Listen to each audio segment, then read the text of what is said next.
into another episode. We got some more fire for y'all, so let's get right into it. Somebody, Lana Love, say if you're a player, it shouldn't matter. No. What is this player term? What is this player term? I got a great reason why I don't like talking to women in front of women. Because I have a woman that loves me.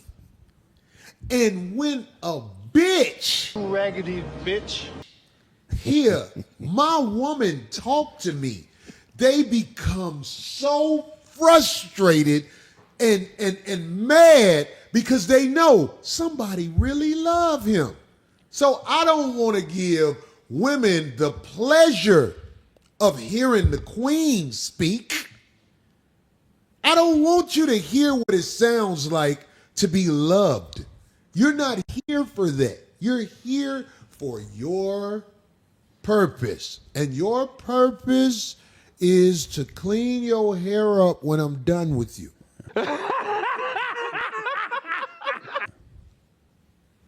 Let a woman hear a woman who loves you speak to you, and it will destroy her confidence in the situation because she will know, I can't match that. That girl who loves him, I hear her speak to him with respect. Right.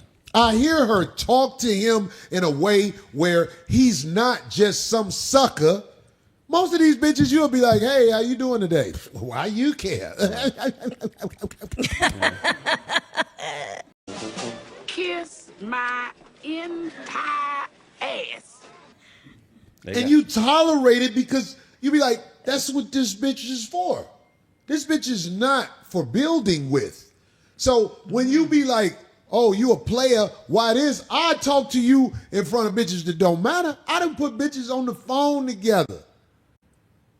I done motherfucking answered the phone in front of bitches that don't matter. But I don't want you to have the privilege of hearing somebody who cares about me speak. Because you might try to mimic it and think you can fool me that way. Wouldn't that be hilarious if you was fucking with a side bitch that was an impressionist and she could do your girl's voice?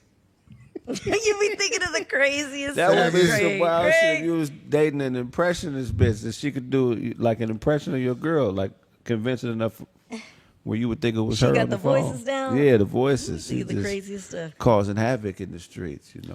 But they got AI too. That goes to what I was saying. See, when you're talking to somebody who has your best interest, you can't perpetrate that. Right. Even if the bitch sound like her, you would be like, something off. Right. Yeah, because people don't know keywords and how people speak to each other. AI too, though. AI, it will fool the shit out the average motherfucker. That's what it's for.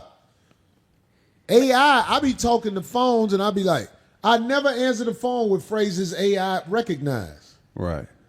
When I answer my phone, I don't say hello. I be like, go ahead.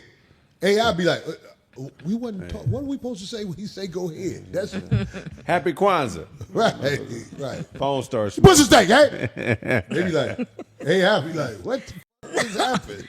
Did he say your pussy steak? I don't even know what that means. I don't answer the phone like a regular.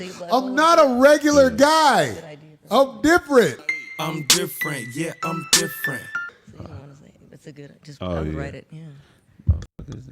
That's a good idea. So any other questions y'all want to try to ask me to justify why I don't want you? You could be in the car when I'm talking to a sacrificial bitch. A sacrificial bitch, they come a dime a dozen. They always, this is what the sacrificial woman is around you trying to see what she can get you to do. And once she determines that she can't get you to do this, she out. Or once she feels like she's used you up, she's out. Out of there. She got all she can get out of you. You worship her now and everything. But I'm telling you, all these women who try to get me to be the cake mix man they want me to be, they all leave cussing me out mad. And I don't care because I know you still need me. So you're going to apologize and try to act like you just had a moment. You didn't just have a moment. This is how you live. I've watched people around you. I know 3 of the last guys you slept with. All right, y'all. So we all know disrespectful women, women who loud, out of pocket, arrogant, can't admit to being wrong, have no sense of discernment, can't read the room, don't know when to shut up. And it's interesting to hear men speak. I love to hear men speak authentically and tell how they really feel. I love to kind of do my research and hear men talk about women that they use literally just to release and women that are there to build with. And for me, I can think of some respectful women I know, but I want to talk about some disrespectful women I know. Women who I have encountered that I've known for years when something went wrong or they didn't get what they want, and the lack of accountability. I did a video about this a long time ago when I started to, maybe when I got around 30, and I started to notice that women have issues or lack accountability or refuse to admit to being wrong. And I ain't talking about no young girls either. This is women older than me. And I began to notice that. And it really tripped me out. It kind of almost hurt me because it was something that I didn't really realize. But I'm thinking of encounters I've had with women where they was dead wrong. There was facts, there was evidence. They got in their feelings about a situation, ran their mouth. And you know how that go. Over time, the truth come out and people get to looking and you like, okay, well, I don't feel the need to like prove myself or explain myself to people. So as time went on and all of the evidence came out in the situation, it was like, well, it was just words. Like I had somebody tell me that verbatim, it was just words. And I'm like, okay, words that you said publicly that wasn't true. You forgot that part, that it wasn't true. It was just words. So I can understand men, and I think that's why I get a lot of flack from women, because they haven't put themselves in men's shoes, so to speak. It's all about them. That y'all, they use that word narcissist so much, but as time went on, I started to really like look into that,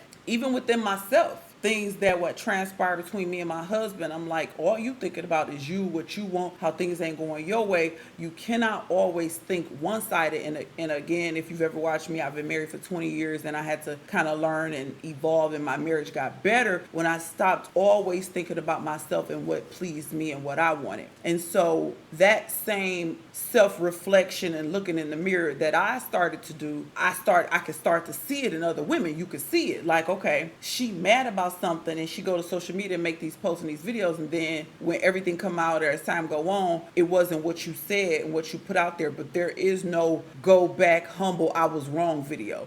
You never see that follow-up. It's always something, they slither out of it. They try to come up with some type of talking point to talk in circles, or as my brother would say, joker tango, just talking, like, and it becomes intolerable. These kind of women become annoying, miserable to be around, and you can't stand it. And I ain't even talking about always men and women relationships. I'm talking about family, I'm talking about siblings. I'm talking about employees. It's not just always the male-female dynamic in a relationship. Sometimes women be nasty to their own mama, nasty to their father, and you can see it, and you like, why are you being like this? Because you think too highly of yourself and that the whole world revolve around you. There is nothing more appealing, even to me as a woman, as a feminine, soft, classy woman. But a lot of women in America seem to forget about that, and the hood rat aggressive culture has taken over. And then when you have women who show men some type of respect or talk to their husbands respectfully, like Corey said, you get talked about, you get clowned. You don't know how many times I've got clowned from close people, family, for little things, making my husband a plate, or maybe he talked to me a little rough, but I responded with a soft answer, which is scripturally. But you'll have people who will knock you, and yeah, most of them ain't married, for how you conduct yourself with your man, because like Corey said, it put a spotlight on them. They can't stand, the Bible even tell you that a whorish woman can't stand a virtuous woman. When you project yourself in a ladylike manner, them hood rats don't like that. They be ready to square up. Y'all leave me a comment, let me know what y'all think about respectful women or the lack thereof. And until the next time, I will catch y'all in the next episode. Peace out.